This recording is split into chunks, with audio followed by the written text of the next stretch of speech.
Mr. Mueller, did President Trump commit a crime? That is correct. I read in your report that the Russians colluded with the Trump campaign in 2016 so he can win the election. He also obstructed justice after he became president of the United States by firing the FBI director. In your own words, Mr. Mueller, what crimes can we impeach the president and then throw him in jail after he gets out of office?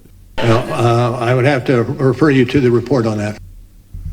Mr. Mueller, isn't it true that Stormy Daniels, the president's stripper mistress, confirmed that she received $130,000 in hush money from Michael Cohen's, the president's former lawyer, who was convicted for lying on this matter, and that the president does in fact have small hands and a smaller... This is outside my purview. Mr. Mueller, can you read any part of your report for this committee? I'm happy to have you read it. Well, Mr. Mueller, not only will we read it, but we'll have an emancipation conversation about it. Let's go!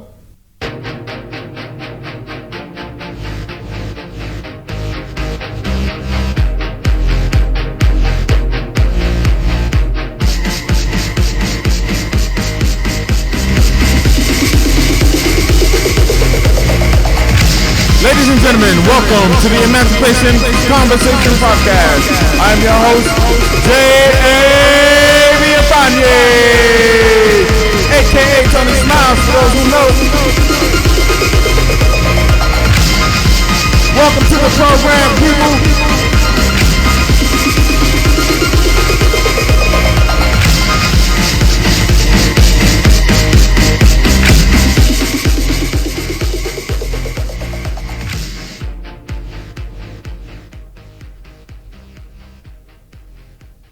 So the Mueller hearing happened this week.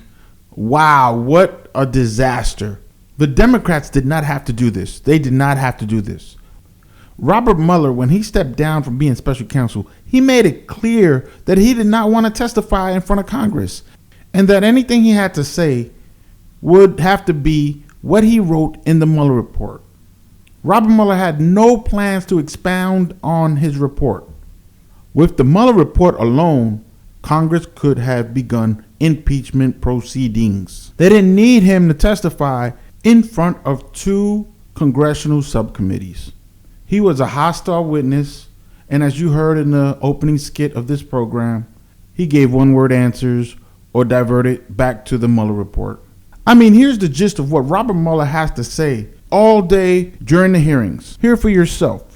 Well, I would have to refer you to the report on that. I refer you to the report for that. I refer you to the report. This is outside my purview. It's not within my purview. Yeah, if you could read that first sentence, would you be willing to do that? I'm happy to have you read it. Seriously? This guy couldn't even read his own report. For crying out loud. It couldn't have been that hard for him to read his own report. Especially if you're accusing the President of the United States of committing a crime. And then 10 counts of obstruction of justice. And the reason I say the Democrats didn't have to do this is because impeachment proceedings will cover everything, step by step by step. There are 10 steps to impeachment. They can't just accuse the president of committing a crime and start an impeachment vote overnight. They have to go through the process. They have to follow the Constitution. And it starts with Article 1, Section 2 and 3 of the Constitution. And you can easily find this information in the U.S. Archives at www.archives.gov under Founding Documents, U.S. Constitution. Step 1 would start out with the House Judiciary Committee starting an inquiry for impeachment. Step 2, the full House votes to fund the investigation.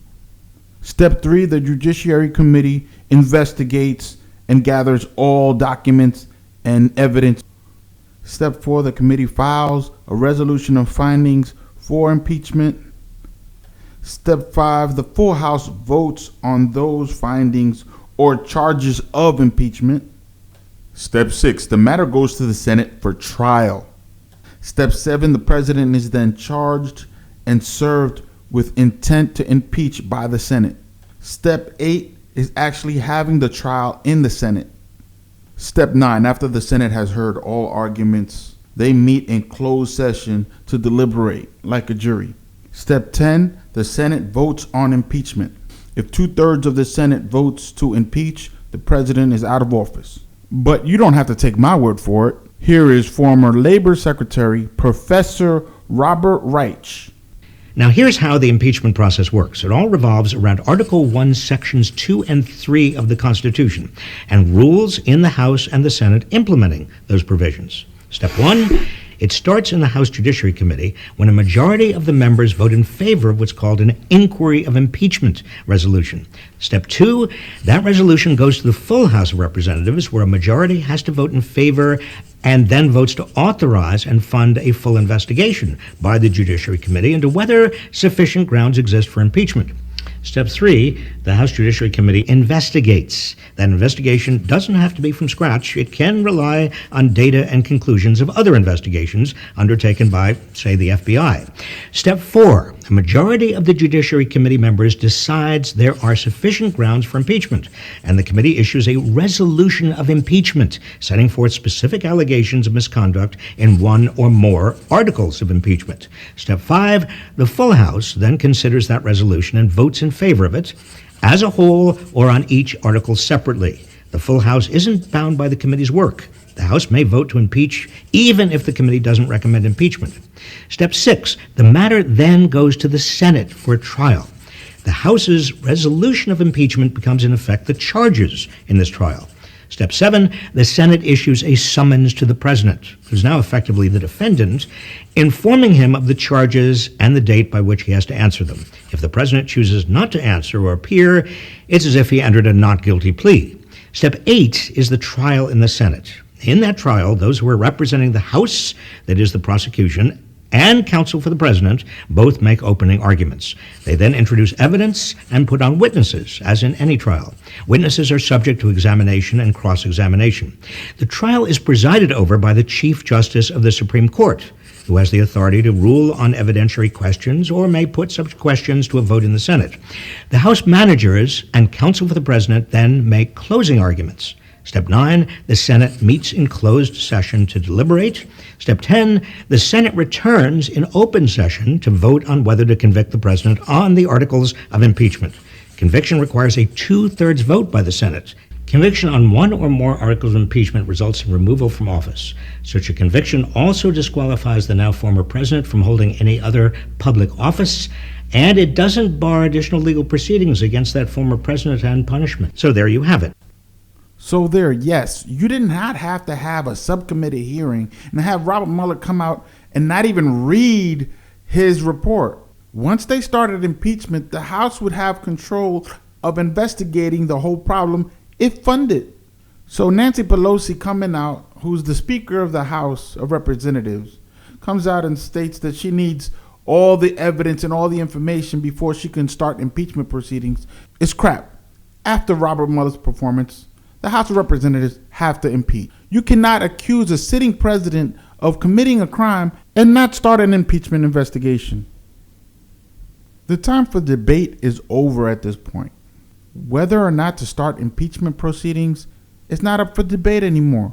You have to impeach. Comedian Samantha Bee for Full Frontal said it best when she said this.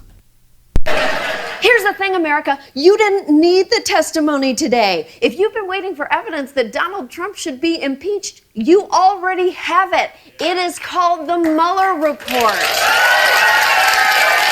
Donald Trump pressured James Comey to drop an investigation into Michael Flynn's ties to Russia, then fired him after he refused. Trump pressured his cronies not to give information on him and ordered that Mueller himself be fired. It's hard to see how that's not obstruction. You have everything you need to decide the question, should Donald Trump be impeached? And the answer is yes. Yes, he should. We don't need to force the world's grumpiest law daddy to read between the lines of his report when you could just read the lines. Now, out of the 45 presidents we've had in history, only 2 presidents of the United States have been impeached by the House of Representatives. The Senate has yet to convict one. Andrew Johnson was the first president to be impeached. He was the 17th president of the United States in 1868. He became president because of the assassination of Abraham Lincoln in 1865. And the second president to be impeached by the House of Representatives was William Jefferson Clinton, our 42nd president, in 1999. Both Andrew Johnson and Bill Clinton got impeached for far less than what President Trump, the 45th president of the United States, is being accused of. To compare, Andrew Johnson was impeached for firing the Secretary of War, Edward Stanton, a Republican. Bill Clinton was impeached for lying under oath and hiding his extramarital affair with Monica Lewinsky, who was a White House intern. President Trump, on the other hand, is accused of firing the FBI director, obstructing justice by intimidating witnesses to a criminal investigation, and colluding with a foreign government to win an election. The word collusion is being misused. It's more like conspiracy with a foreign government. And those actions in the United States of America is a crime. It could also be seen as treasonous actions against the United States, a threat to national security, and constitutes high crimes and misdemeanors by the President of the United States. All serious allegations that constitutes immediate due process. President Trump believes that he is above the law. He stated in January of 2016 while campaigning in Iowa that he can shoot someone in the middle of Fifth Avenue in New York City and get away with it, and he will not lose any supporters or any voters. They say, I have the most loyal people. Did you ever see that? Where I could stand in the middle of Fifth Avenue and shoot somebody and I wouldn't lose any voters, okay? It's like incredible. Later in 2016, Donald Trump came out blatantly during a campaign stop and asked Russia, a foreign government, to find, aka hack, into government computers in order to find Hillary's 30,000 deleted emails. Russia, if you're listening, I hope you're able to find the 30,000 emails that are missing. I think you will probably be rewarded mightily by our press. In the Mueller report, volume 1, page 89, it states the following. On May 6, 2016, 10 days after that meeting with Manafort, Papadopoulos suggested to a representative of a foreign government that the Trump campaign had received indications from the Russian government that it could assist the campaign through the anonymous release of information that would be damaging to Hillary Clinton. Manafort was Trump's campaign manager, subsequently convicted during the Mueller investigation. Papadopoulos was the foreign policy advisor to the Trump campaign, also convicted during this investigation. So then, after being informed from the Russian government that they were going to leak information on the Hillary Clinton campaign, President Trump in 2016 came out during campaign speeches and praised WikiLeaks, who were getting their information from the Russian government. Later, the founder of WikiLeaks was arrested in Great Britain. Then Trump denying that he knew nothing about WikiLeaks after saying that he loved WikiLeaks. Here's a montage of President Trump praising WikiLeaks in 2016. The announcement of the arrest of WikiLeaks founder and Trump's denial of ever knowing anything about WikiLeaks. WikiLeaks is fascinating. WikiLeaks, I love WikiLeaks. WikiLeaks, right? They want to distract us from WikiLeaks. And you know, as I was getting off the plane, they were just announcing new WikiLeaks, and I wanted to stay there, but I didn't want to keep you waiting. WikiLeaks has done a job on her, hasn't it? We've learned so much from WikiLeaks. These WikiLeaks, the WikiLeaks revelations. Oh, we love WikiLeaks. Boy, they have really WikiLeaks. Breaking news, WikiLeaks founder Julian Assange arrested in London. After 7 years of asylum in the Ecuadorian embassy, the Ecuadorian government released Assange to British authorities, and he could now face charges in the U.S. Mr. President, do you still love WikiLeaks? I know nothing about WikiLeaks. It's not my thing.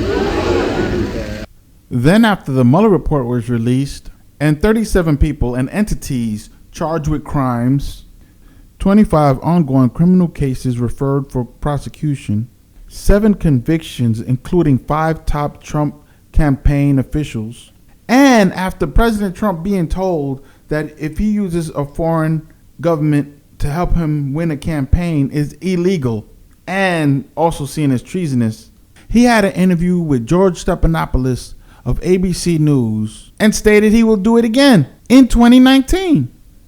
Your campaign this time around, if foreigners, if Russia, if China, if someone else offers you information on an opponent, should they accept it or should they call the FBI?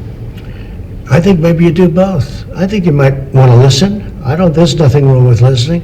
If somebody called from a country, Norway, we have information on your opponent.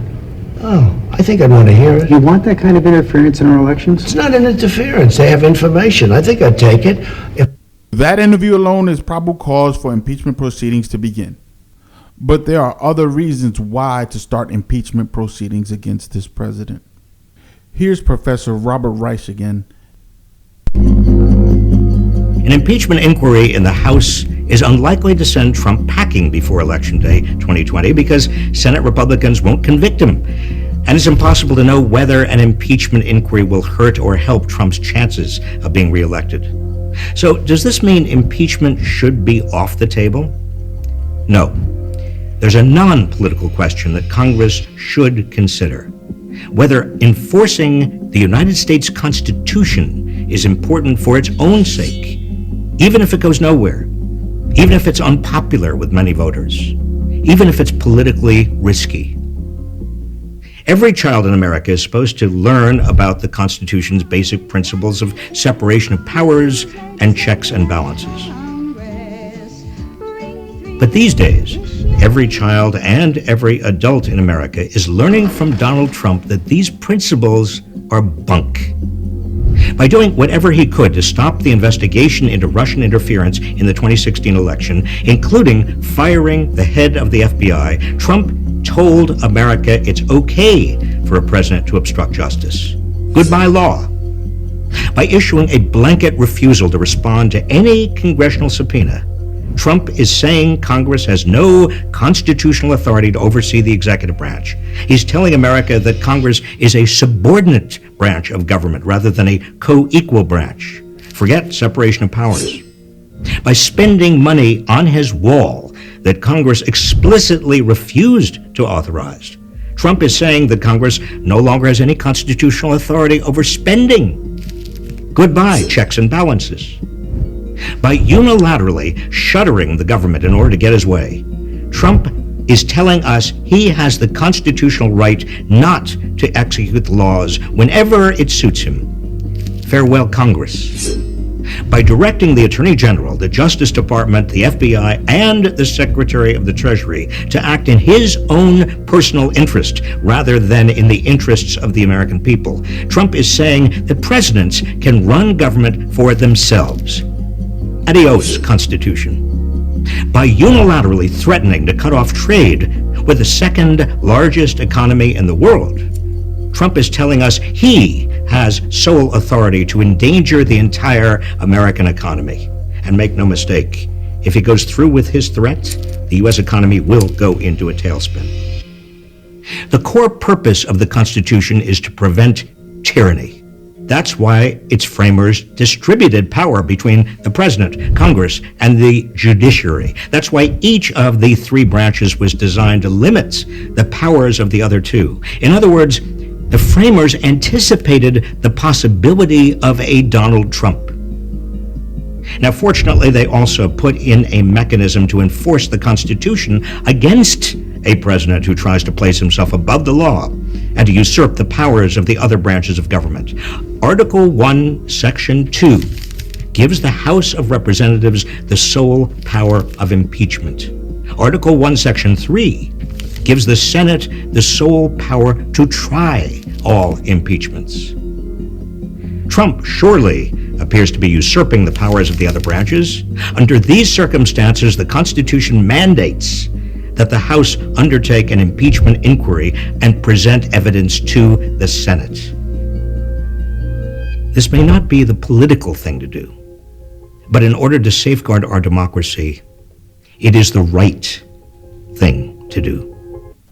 Now here's the deal. Richard Nixon, our 37th President of the United States, was the first president in U.S. history to resign from office. Now yes, he was on his way to being impeached, but he resigned before they can impeach him. The reason Richard Nixon resigned was because he ordered 5 men to break into the Watergate building, which was the Democratic headquarters in 1972. That was a re-election year for Richard Nixon. The purpose of breaking into the DNC headquarters was to find out information about the candidates running for office, mainly for president.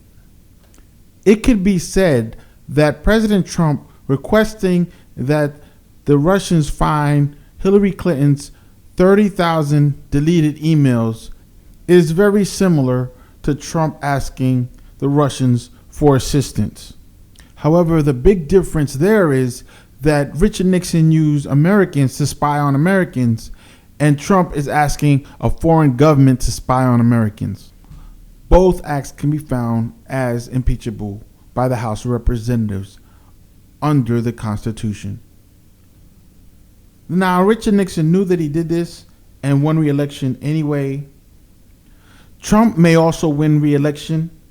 However, he's got this thing looming over his head. And in 2021, he could be impeached.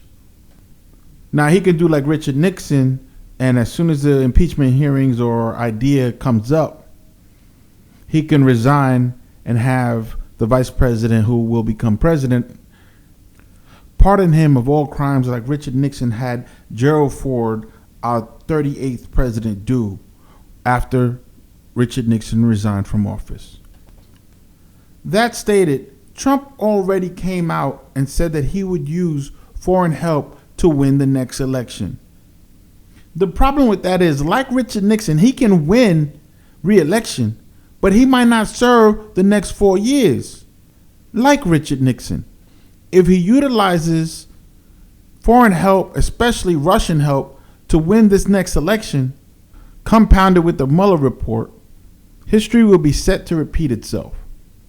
Although President Trump has gone into the media and said no obstruction, no collusion, and had his new hand-picked attorney general say that, Congress has the power to impeach. And in my humble opinion, they should impeach. You cannot accuse a sitting president of high crimes and misdemeanors and not move forward with impeachment proceedings. Trump has never released his tax return, so Congress does not know where Trump is getting his money from, what business he's doing with other countries and other governments. In finding out where his finances stand, it's possible we could find out his loyalties and why he acts the way he acts during certain interactions with Russia. We know that in 2013, he held the Miss Universe pageant in Russia. Although President Trump denied in 2016 that he hadn't done any business in Russia, it's found out through the Mueller report that he tried to build a Trump Tower in Moscow. In a very rare moment, Robert Mueller actually gave his opinion on Russian interference during the House Intelligence Committee hearing, while Representative William Hur, Republican from Texas, questioned him about Russian interference in the 2016 election. Mueller stated, "They are still doing it as we sit here." One of the most striking things in your report is that the Internet Research Agency not only undertook a social media campaign in the U.S., but they were able to organize political rallies after the election. Our committee issued a report and insight on saying that Russian active measures are growing with frequency and intensity, and including their expanded use of groups such as the IRA, and these groups pose a significant threat to the United States and our allies in upcoming elections. Would you agree with that? Yes. In fact, one of the other areas that we have to look at are many more countries are developing capability to replicate what the Russians had done. You alluded to making sure all the elements of the federal government should be working together. Do you have a suggestion on a strategy to do that to counter this disinformation? Not overarching. Is this, in your investigation, did you think that this was a single attempt by the Russians to get involved in our election, or did you find evidence to suggest they'll try to do this again? No, it wasn't a single attempt. They're doing it as we sit here, and they expect to do it during the next campaign. Now, it's important to note that Russian interference in U.S. elections is going on to this day, not just 2016. The Mueller report states it. The intelligence community states it. Even Trump supporters like Fox News are starting to state the fact that Russians are interfering in our elections and hacking into government systems and computer network. Now, Shep Smith, anchor of Fox News, expressed his disdain for the president doubting Russian election interference. On August 1st, 2019, in front of the White House, a reporter justifiably asked the president, and I quote, Mr. President, Robert Mueller said last week that Russia is interfering in U.S. elections right now. Did you raise that with Vladimir Putin? And the president replied, and I quote, you don't really believe this. Do you believe this? To which the reporter replies, he said it last week. Did you raise that with President Putin yesterday? To which the president replied, we didn't talk about that. Then changes the topic to Russian forest fires. Now, Chris Wallace is there with Shemp, and he tries to justify the president's response to the question, which we know for a fact, based on the interview he had with George Stephanopoulos from ABC News, that Trump doesn't mind interference from any foreign country, especially Russia, who helped him win the election to the Russians' benefit. Shep Smith was so befuddled with the president's response, he replied to Wallace, the president should unite the country and let everybody know that we're under attack. Then he went on to discredit the president by saying he doesn't want to help California with their forest fires, and now he's helping the Russians with their forest fires? But you don't have to take my word for it. Check this out. Then there's Russian interference. I mean, they're trying to divide us against ourselves. They're interfering in our election. They're trying to tip the balance. They tried to, help the president get elected. And did you hear the president on the lawn today? Listen to this. Mr. President, Robert Mueller said last week that Russia is interfering in U.S. elections right now. Did you raise that with Vladimir Putin? You don't really believe this. Do you believe this? You said it last week. Did you raise that with President Putin yesterday? We didn't talk about that. I spoke with President Putin of Russia yesterday. They're having massive fires in their forests. They have tremendous, I've never seen anything like it. It's very big. I just offered our assistance because we're very good at putting out forest fires, frankly. And if they should need it, I offered our assistance. We had a good talk, a short talk, but a good talk. And I think he appreciated it. So we would be able to help them. These are massive fires like I haven't seen. That was the primary importance of the conversation. And I think they very much appreciated it. It's one of the more baffling things of a baffling presidency. I mean, there is no doubt that they're interfering, and yet he goes, do you believe that? Yeah, I believe it. I believe everyone in your government. I believe everyone in the intelligence apparatus. Of course I believe it. Is he the only one who doesn't believe it, or is he making it up?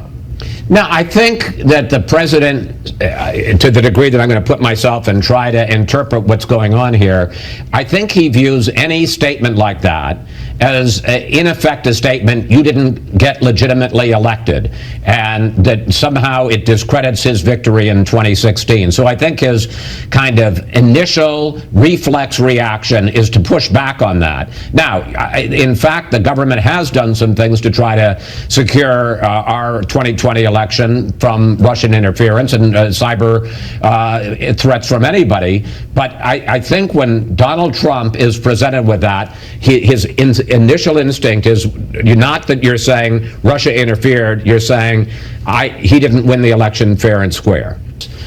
were able to change the vote counts in the 2016 election. Yeah, of course, nobody said that, but, to deny that there's interference is just, it seems like, if you're president, you want to unite the country around the idea that we're under attack. I mean, that's what his intelligence agencies tell us. That we're under attack. We were under attack then, we're under attack now. We need to all come together and get used to the idea that we got to prepare for this and spend money for this and realize the Russians aren't our friends. He doesn't want to put out the fires in California anymore, but we're going to help the Russians put out their fires. It's just a big old boatload of weird to me. A boatload of weird. Meanwhile, over on ABC, Jimmy Kimmel chimed in on these Russian fires. He also took exception to Trump yelling at California for not raking their leaves before the fires broke out and how he's helping the Russians with their forest fire. We need a new planet because this one is almost spent. Have you heard what's happening in Russia right now? I don't know if you've seen this on the news, but there are wildfires in Siberia, out of control wildfires. And look at this. It's huge plumes of smoke, and you can see they're hard at work with a super soaker putting it out. But if you need any more evidence that global warming is here, Siberia, the place that used to be a reference for the coldest, darkest, snowiest place on Earth, is on fire. That's a big deal. Smoke coming from Russia usually means they just elected a new American president. That's how they signal break. Investigators believe the fire started when Vladimir Putin fell asleep after burning a pile of Trump's love letters. And the concern is that the fires could reach some of Russia's remote nuclear plants, which could lead to up to a dozen more HBO miniseries. So President Trump, by the way, offered to help with the fires. He called his KGB BFF, Vladimir, yesterday to say, hey, if you need any help, we're willing to pitch in. But Putin said, no, thanks. I'm putting out these fires myself.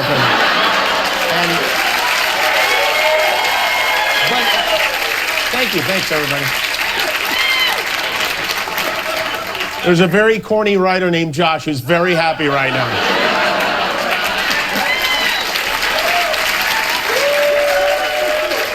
Here, Mo, go get Josh, will you? Yeah, okay, yeah, I can bring that. How exactly would Trump help with the fires anyway in Russia? Maybe with great suggestions like the one he gave Paris, wherein he wrote, so horrible to watch the massive fire at Notre Dame Cathedral in Paris. Perhaps flying water tankers could be used to put it out. Must act quickly. Thanks, Notre Dumbass. It is interesting, though. It's interesting that when Russia catches fire, Trump's right on the phone offering to help. But when we were burning here in California, he stomped around the forest to show off his new hat and then yelled at us for not raking the leaves more. By the way, Siberian wildfire sounds like a very tough WNBA team, doesn't it? The president was burning it up tonight. He took his reality show on the road for a pep rally in Cincinnati. But first, he stopped for a little yell session on the White House lawn, where he was asked what would happen if the crowd at his rally tonight broke into another chant of "Send her back." Are you prepared to tell your supporters to stop if they begin chanting something problematic? I don't know what's going to happen. I can tell you this. I'm going to Cincinnati. I can't tell you whether or not they're going to do that chant. If they do the chant, we'll have to see what happens. Will you stop them, sir? You think you will? I don't know that you can stop people. Well, maybe you build a wall around Cincinnati. That might stop them. Is that... Oh, there's Josh, everybody. There's...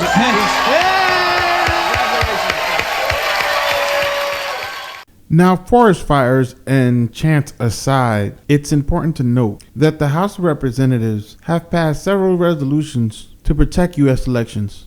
But as Nancy Pelosi, Speaker of the House, is blocking calls for impeachment, the leader of the Senate, Mitch McConnell, has blocked at least 3 resolutions to protect the U.S. from Russian interference, or any other country for that matter.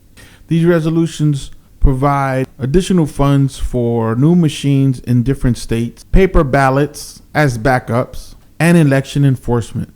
So Joe Scarborough, former Florida Republican congressman, now MSNBC host, has been publicly shaming Mitch McConnell and calling him Moscow Mitch. Now, many folks have been calling him this in back doors and in chat rooms and in social media, but Joe Scarborough has made it mainstream.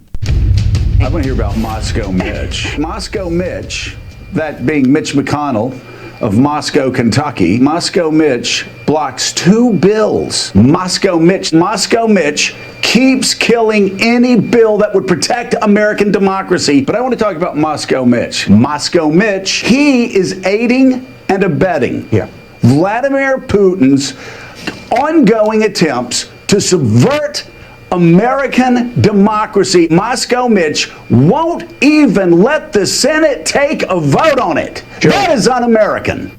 Now, if that's true, which it appears to be, America has a big problem, because you have the president helping the Russians to help him get reelected. You got the leader of the Senate, who, if President Trump is impeached, is in charge of the trial in the Senate. He clearly sees that the president has done nothing wrong, even though the evidence proves otherwise. Mitch McConnell blocking these bills from even getting a vote on the floor is problematic because of the timing of the 2020 election. In order to get everything set up for the election in 2020, the money has to be distributed, all the contracts have to be put out, and all the ballots need to be printed out. In 50 states, Congress has no time to delay.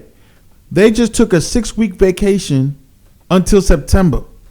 That gives a little less than a year in order to prep for the election in 2020. Mitch McConnell himself has a re-election campaign. Now, being the incumbent, I know he wants business as usual, but the rest of the country is in jeopardy. And that's what all the fuss is about. Everybody knows the map is not adding up. Then Mitch McConnell gets offended by the Moscow Mitch name, and he goes on the Senate floor to whine about the press and how his record proves that he's not a Russian sympathizer. That is not the problem, Mitch McConnell. The problem is the Russians are interfering in our elections, and there are bills on your desk that require Senate votes. If you don't like it, rewrite it. You're the leader of the Senate, and put something together so by November 2020, folks are not questioning the vote for President of the United States. And the worst part is Nancy Pelosi is also doing the wrong thing. It looks like she's not trying to have impeachment proceedings, because when Congress comes back, there's going to be about a year left in order to have all the hearings and impeach the president. That can't happen in that amount of time, when most senators and congressmen are right now, a lot of them are trying to get reelected in 2020. So they got campaigns to run, and they're not going to be on the Senate floor or on the House of Representatives voting. These actions made by the Senate leader and the House leader are a detriment to the democracy of our country. Impeach now and let the process take its course. Because if it was anybody else, any of the citizens of the United States, if they're accused by the Justice Department and a grand jury decides they could convict, that person is going to be investigated and charged with a crime. And the due process of law can begin, as written in the Constitution. And the worst part about all this is a distraction. Folks in the United States have been poisoned for far too long, whether it's Roundup, pesticides, lead poisoning, foul water, terrible air, chemically engineered foods that are causing cancer, diabetes, and heart disease. Congress, the Senate, and the executive branch are not doing the job that the people send them to Washington to do. Folks are crying over health care because they're sick, and crying over drug prices because they're too high. The fact is, people are sick because of the pollution, the excessive poisoning of the water, air, and food that U.S. citizens consume. These are basic human needs. And the federal government and local governments are not doing their job. They're not doing what they're supposed to be doing, taking care of the people. The politicians are taking care of themselves. The president lives in D.C., and the water that he gets through the tap is the most filtered water in America. The air that he breathes in the White House is also filtered. We don't want no chemical attacks hitting the president. The food that he eats is the highest quality. No high fructose corn syrup for him. No GMOs, no gluten. The The residents of D.C., they got to have gluten in their food. They have to have pesticides. They have to have antibiotics. They have to have lead in their water. They have to have carbon emissions in their air going into their lungs, causing cancer. And the problem is, after years of exposure to poisoning, doctors can't do anything about stopping any of those things from happening. They can't reverse those effects. So it doesn't matter how high or how low the drug prices are, you're going to die. And I dare you ask any doctor, what can I do? They are going to refer you to more chemical poisoning or subject you to radiation treatment because one poison needs to kill the other poison, or unnatural chemical treatment. Here's some medicine. This will help. More poisoning. But let's get rid of some of these distractions. We got bigger problems on our hands. Democrats are alluding to it during their debates, calling it a sick care problem, not a health care problem. And to be honest, I blame the American people for deciding that they need to keep continually recycling these same people that have been causing this problem for 40 plus years. A lot of these senators and congressmen have been in office for 40 plus years in power. How is that possible? How is Joe Biden, who's been in government for at least 50 years, leading in the polls in 2019 to challenge for the president of the United States? He was the vice president, for crying out loud. He was a senator, and he is literally the cause of the problem, not the solution. From criminal justice to the poisonous drinking water in America. It was the laws and policies that he created or failed to create. Retirement is not even in the picture for Generation X and millennials. Social Security, what is that? Baby boomers will leave this world worse off than they received it. But I digress. That topic is for another podcast episode. Thank you for tuning in to the Emancipation Conversation Podcast. I'm your host, J.A. Villafañe, a.k.a. Tony Smiles for those who know. You can follow me on social media at the number 4 Tony Smiles on Instagram and Twitter. Until next time, be safe, feel love, share smiles. I'm out. This has been a Jab Entertainment production.